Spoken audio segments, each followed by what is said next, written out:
anniversary of the Phantom Massacre.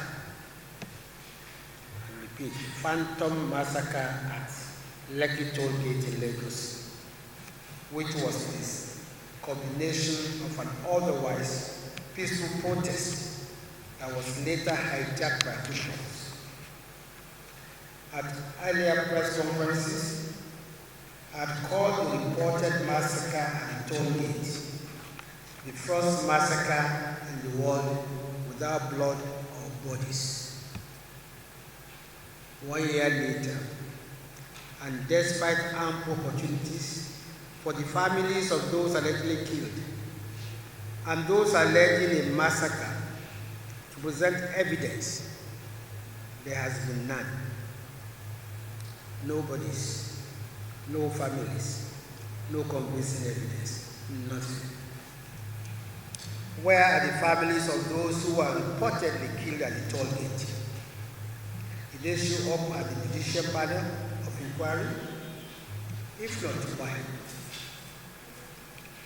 Sadly, the champions of the Phantom Massacre at the Lekki Tollgate, including Amnesty International and the CNN, have continued to shamelessly hold on to their unproven stand. Recall, gentlemen, that after banding different figures, Amnesty International finally settled at about 12 people killed. On its part, CNN went from 38 people killed to 2 to just 1 after its supposed global exclusive, even when the network had no reporter to grant at the Lekki Tollgate on October 20th, 2020. On Monday, the judicial panel of inquiry that was set up by the Lagos State government after the EndSARS protest wrapped up its sitting. During the sitting, CNN was summoned, but it never showed up, thus missing a great opportunity to prove its allegation of massacre at the Tollgate. Also, Amnesty International had a golden opportunity to convince the world, but it rather opted for issuing meaningless press releases instead of accepting the invitation. In its latest attempt to grasp at straws and redeem whatever is left of its better credibility on this issue, CNN has continued with its baseless report that soldiers shot at protesters. In a report currently running on the network, CNN brazenly and unashamedly held on to its flawed narrative, relying on an unidentified mother whose son was reportedly shot dead at Lekki, but without any convincing evidence of who shot him dead. The same CNN that tweeted on October 23rd, 2020, that 38 people were shot dead at Lekki is now struggling to convince the world that one boy was killed at Lekki. What a shame. The testimony of ballistic experts before the judicial panel of inquiry in Lagos contradicts the tales by the moonlight by Amnesty International, CNN, a runaway DJ, and their ilk. The experts in their testimony said entirely, and I quote, "The team finds that from the medical data examined, including the timeline of arrival at medical facility and the nature of the injuries sustained by the victims who were taken to the 5 medical facilities, that no military-grade live ammunition, high velocity, was fired at the protester." I repeat, no military-grade live ammunition, high velocity, was fired at the protesters. at Lekki Tollgate on 20th October 2020, within the time frame of reference, that is 1830 to 2034 hours. That the gunshot wounds, injuries of 4 in number between 1905 and 1945 hours, which were examined by the team, can be safely identified as being discharged by either low-velocity caliber and or artisanal 12-gauge firearms. Artisanal firearms are locally fabricated weapons. What is however certain is that as the military personnel deliberately fired the military-grade live ammunition directly at the protesters, there would have been significantly more fatalities and catastrophic injuries recorded. This was clearly not the case. End of quote. The ballistic experts are not alone in reaching that conclusion. This 2020 country report on human rights practices, the US State Department wrote, and I quote, on October 28th, members of the security forces enforced curfew by firing shots into the air to disperse protesters who had gathered at the Lekki Tollgate in Lagos to protest abusive practices by the Nigerian Police Force Special Anti-Robbery Squad, SARS. Accurate information on fatalities resulting from the shooting was not available at year's end. Amnesty International reported 10 persons died during the event, but the government disputed Amnesty's report, and no other organization was able to verify the claim. End of quote. What the preponderance of evidence, with the preponderance of evidence against any massacre at the Lekki Tollgate on October 20, 2020, we are once again reiterating what we said a year ago, that one, the military did not shoot at protesters at the Lekki Tollgate on October 20, 2020, and there was no massacre at the toll gate. The only massacre recorded was in the social media. Hence, there were neither bodies nor blood. 2. Amnesty International, CNN, and Runaway DJ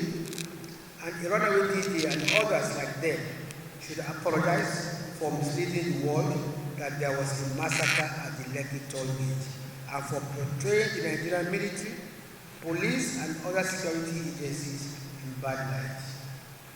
3.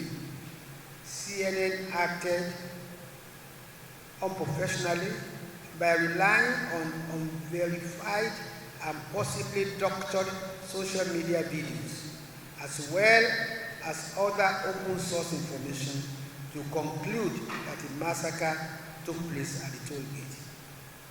4. The federal government remains proud of the security agencies for acting professionally and showing utmost restraint all through the EndSARS protest and the ensuing violence and action that saved lives and properties. 5.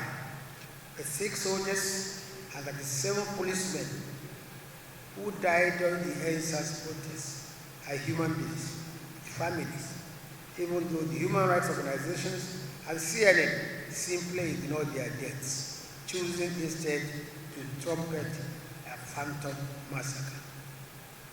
I will now quickly go to other issues related to EndSARS.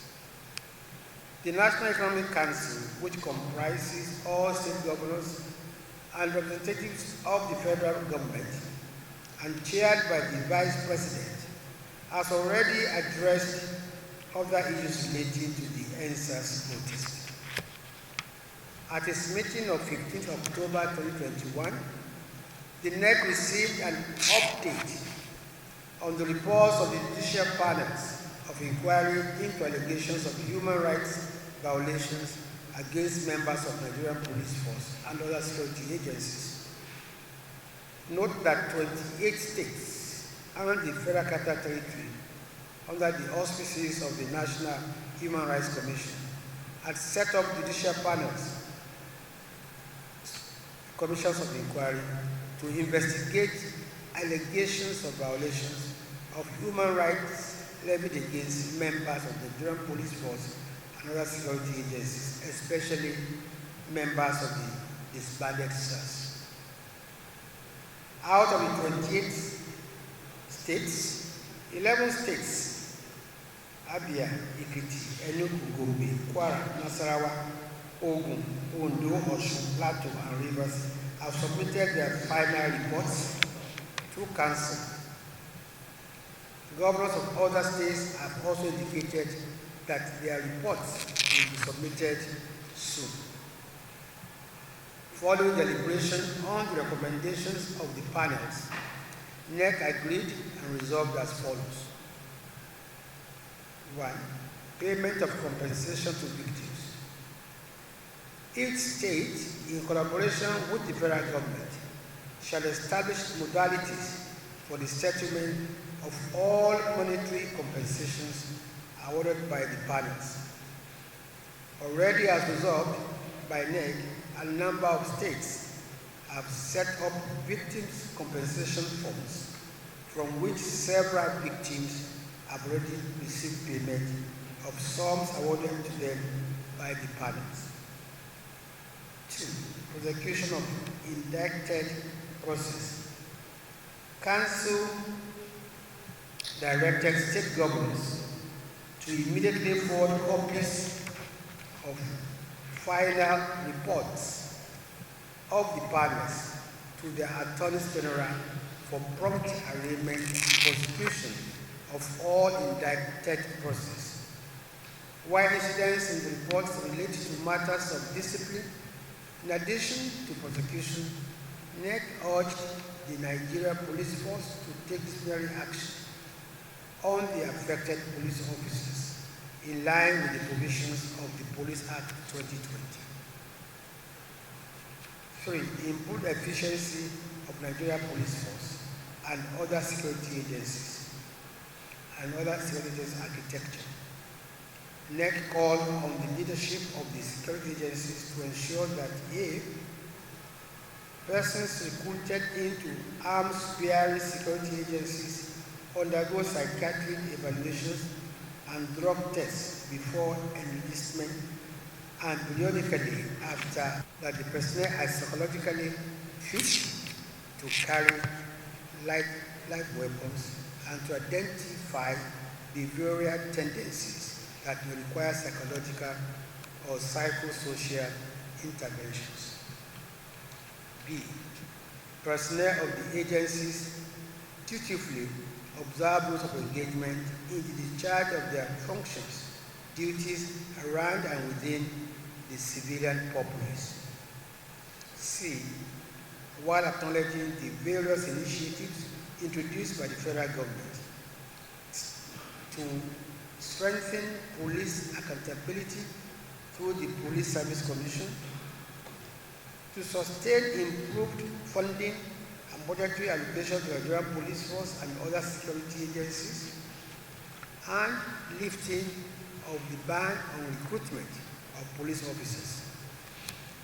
NEC urged the federal government to give priority to the general welfare of police officers and personnel of other security agencies. In particular, NEC advocated the review of pension and gratuity of retired police officers and attainment of parity remunerations by police officers with sister security agencies. D. Undertake a comprehensive assessment of all police stations across the country with a view to ensuring that they are fit for purpose. E. Nigerian Police Force and other security agencies should deploy cutting-edge technology in the fight against crimes. F. Nigerian Police Force to, in line with the mandatory training provisions of the Police Act 2020, prioritize training of police officers on procedures for the entrenchment of human rights provisions guaranteed by the Constitution and on the professional handling of weapons. G. All those detained by the police as a result of the EndSARS protests are expeditiously processed with due regard to the principles of fair hearing. H. The system established within the Nigerian Police Force for receipt and handling of complaints or petitions is strengthened, and all police officers on duty should be in police-approved uniform with their full names and first numbers boldly written for ease of identification. The state should, as resolved by NEC, properly utilize and support the community policing program of the federal government with active collaborative efforts and participation of traditional rulers, elders, youth, vigilante groups, etc. Establish standing committees under state ministries of justice to address human rights violations on a continuous basis and take measures aimed at flushing out miscreants squatting in uncompleted buildings and other blackout spots that serve as hideouts for criminals. Of course, NEC also issued an advisory on public protest to mark the first anniversary of the EndSARS protest, while appreciating the role of lawful, peaceful protest in the advancement of public discourse under democratic governance. NEC strongly advised those planning public protests across the country to mark the EndSARS anniversary to consider other lawful alternative means of engagement, especially because of the current security situation across the country and the possibility of such protests being hijacked by armed hoodlums and other opportunistic criminals to cause mayhem. Finally, NEC also pointed out the various actions already taken by federal and state governments to address the grievances that led to the 2020 protests, including the disbandment of SARS, broad police reforms, establishment of judicial panels of inquiries to investigate allegations of human rights violations by members of the Nigerian Police Force and other security agencies, recommendations of which panels are already at various stages of implementation, including the setup of victims' compensation funds, from which several victims have received payments of sums awarded to them by the panels, and prosecution of police personnel indicted by the panel. Gentlemen, I thank you for your very kind attention. Thank you. Can come out if genuinely the parents are alive and relations to say my son or my daughter is missing. And I said also that both CNN and Amnesty International, they were also invited to come and substantiate their claims. They never showed up. I also said in my press release that other reports, such as the report of the ballistic expert, categorically said no military grade ammunition was used at the toll gate. And if it was actually used, the casualty would have been much more. And I also mentioned in my press conference that even the US, in its year-end country report, said there is no independent confirmation of Amnesty International's, allegation. Now, these are what I call credible sources, credible procedures. I won't compare that to what one person is supposed to say at the Unity Fountain. I'm saying that we are human beings. If anybody was actually killed, the opportunity was given through the panels of inquiry that was set up to come forward. If after 1 year, if not, they have not come up, I don't think I'm going to believe the stories by the moonlight by any other person. To Amaka, you talked about police brutality, you talked about reforms. Yes, you see, reform is a process, and that probably addresses reform is a process. It's not instant coffee. And everywhere in the world, you will hear about police brutality, violation of, individuals' rights by security forces. But the important thing is, what is the government doing about it? And I've mailed out to you recommendations and even implementation of part of the complaints that led to this protest. So we are committed to ensuring comprehensive police reform, just not in terms of how they treat, civilians, but even in terms of their own, welfare, in terms of their own, professional career, promotion, and the like. Because it takes a healthy, confident, and sound policeman to also discharge his functions. And we are told you here that certain things like, is a person fit to carry arms? Is a person fit to be given responsibility to quell revolts? Are some of the issues that are being undertaken by the police. Some of these things will not be advertised, but we see them, in the conduct of the police. Regrettably, when policemen stop to help people in distress out of the call of their duty, is never reported. But the one that will be reported is when there's, violation of the rights of individuals, which is okay. But I'm not saying that you should not report. I'm saying that a lot of times too, the police also go out of their way to, to do things for us. We should also commend them for so doing. Thank you.